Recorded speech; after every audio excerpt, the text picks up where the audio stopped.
All right, today we're going to unravel one of history's most complicated figures, Niccolò Machiavelli. I mean, his name is an insult, right? But it's also a compliment and a whole field of study.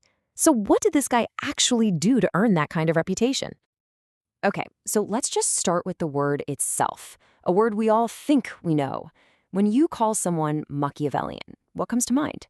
You're painting this picture, right? Someone cunning, maybe a little two-faced, with this ruthless ambition that just puts power above everything else. And that's the real mystery, isn't it? How on earth does one guy, a civil servant from Florence 500 years ago, become the symbol for the dark arts of politics? Well, in this explainer, we're going to dig in and find out. So, first things first. To really get the man, we have to slice through the myth, this huge caricature that's been built up around his name for centuries. And for a long, long time, people have seen him in exactly this light. I mean, you have major thinkers like Leo Strauss who basically said, look, this guy was a teacher of evil. The common view was that his most famous book, The Prince, was just a how-to guide for tyrants. A simple playbook on how to grab power and hold on to it, no matter what it takes. But here's the thing. Take a look at the actual guy. He wasn't some king or a great general. He was a dedicated diplomat, a high-level government official in the Florentine Republic. He was also a historian, a poet, even a playwright. So how does that guy become the poster boy for pure evil?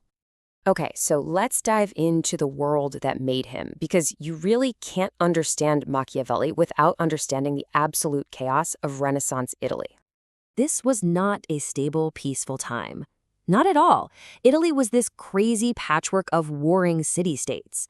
Power could disappear in a flash. Alliances you made on Monday were gone by Tuesday. You had popes acting more like warlords, and these mercenary armies, well, they'd switch sides for whoever had the most cash. Violence, betrayal, these weren't shocking. They were just, standard operating procedure. And Machiavelli, he lived this stuff firsthand. For 14 years, he was a top diplomat, right in the thick of it. But then, the powerful Medici family comes back to Florence. And poof, his career is just gone. He gets fired, gets accused of conspiracy, is brutally tortured, and then kicked out of the city. It's only then, with absolutely nothing left, that he sits down and starts to write about what he's seen.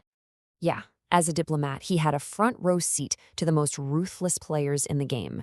He actually met the infamous Cesare Borgia, yep, the son of a pope, and he just watched as Borgia used calculated cruelty and deception to carve out a state. Now, Machiavelli wasn't sitting there thinking, what a great guy. No, he was just struck by his sheer effectiveness. The guy got things done. So all that chaos, all that brutal first-hand observation, it all gets poured directly into the book that would make him infamous. Let's crack open The Prince. This right here is probably one of his most famous and most shocking lines. Machiavelli's logic was just brutally practical. He's like, look, love is fickle. It depends on people feeling good about you. But fear is maintained by the threat of punishment. And for a leader just trying to keep the lights on and the state from collapsing, that's a much more reliable tool. And this idea really gets to the core of how he saw leadership. It wasn't just about being the biggest, toughest guy in the room. A ruler had to be a lion, sure, strong enough to scare off the wolves, but they also had to be a fox, clever enough to see the traps before they stepped in them. It's all about that combination of raw power and street smarts. Now, this is where Machiavelli really broke from everyone who came before him. He totally flipped the idea of virtue on its head. For centuries, virtue meant being a good person, merciful, just, honest. But for Machiavelli, virtue meant being effective. It was about having whatever qualities you needed to keep the state from falling apart. And hey, if that meant you had to be cruel sometimes, or deceitful for the sake of stability, well, so be it. He cared about the effectual truth, what actually works in the real world, not just what sounds nice in a philosophy book.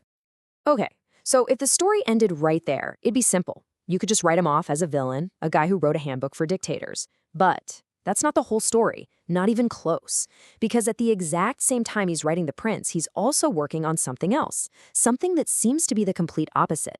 And this is the central puzzle of Machiavelli. On one hand, you have The Prince. It's short, it's punchy, and it's for a king who needs to know how to hold on to power. But on the other hand, you have his much bigger work, the Discourses on Livy. And this thing, it's a passionate, detailed defense of a republic, written for people who love freedom. In the Discourses, he holds up the ancient Roman Republic as the ultimate model. And this wasn't some little side project. It's this huge, sprawling analysis where he basically argues that republics are stronger, more stable, and just plain better for the people than any monarchy. I mean, this book became a cornerstone text for modern republicanism. It influenced everybody from Enlightenment thinkers all the way to the guys who founded the United States. So what do we do with that? How do we square these two sides of the same guy? The advisor to tyrants on one page and the champion of the people on the next. And why are we still talking about him 500 years later? Well, his biggest legacy might just be his method, his whole approach. See, before Machiavelli, writing about politics was all about dreaming up perfect little utopias with perfect, morally spotless leaders. Machiavelli was the guy who came along and said, no, let's look at the world as it is, not as we wish it were. And that huge shift from idealism to cold, hard realism, that's why people call him the father of modern political science. And his influence was massive.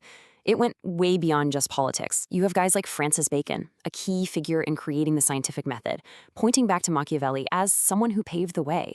And why? Because Machiavelli based his ideas on real-world observation and experience, which is, a core principle of science itself.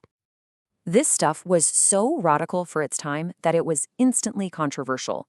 The Catholic Church banned the prince. But guess what? Leaders all over Europe, Protestant and Catholic, were reading it anyway, probably under the table. And as his ideas spread, they got dumbed down. In Shakespeare's England, the Machiavel became this stock villain on stage, a sneaky, backstabbing character. And that really helped cement that purely evil reputation he has in pop culture. Which brings us right back to where we started. So, what was he? Was he a teacher of evil, handing out lessons in the dark arts? Or was he a stone-cold realist, the first person to just tell the unvarnished truth about power, to describe the brutal mechanics and the awful choices that leaders sometimes have to make to keep their people safe? That's the debate that's still raging today. And it's what makes Machiavelli just as relevant now as he was 500 years ago.